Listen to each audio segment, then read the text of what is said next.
Hello friends, जय जगन्नाथ। मु प्रीति आपण मानक स्वागत करछि मो चैनल दुबई डायरी को। तो आज आम फैमिली समस्ते बाहरिलु फ्लैग आइलैंड जीवाई। आम घर टू अल्प दूर रे फ्लैग आइलैंड अच्छी एवं सेटिकी जीवाई जो रास्ता दी आम जाऊ बहुत ही सुंदर। गोटे पटे गोल्ड सुक अच्छी और गोटे पटे वाटरफ्रंट मार्केट अच्छी। आउ सेठी फ्लैग आइलैंड को जीवाई कौन सी एंट्री फीस दबा को पड़े नहीं।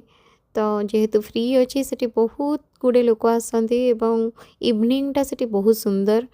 एक्चुअली चारिपटे पानी अच्छी एवं सेठी चलवाई साइक्लिंग करने आउ कैंपिंग करने सबुठ बेस्ट स्पॉट। आउ रहा कि आपण मैंने जदि शारजा कि दुबई रे रोचंती एवं मो वीडियो फॉलो करती आसी थरे विजिट करंतु।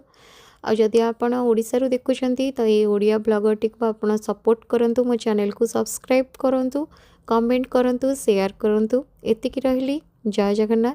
पुणी देखा आउ गोटे ब्लॉग रे। हेलो।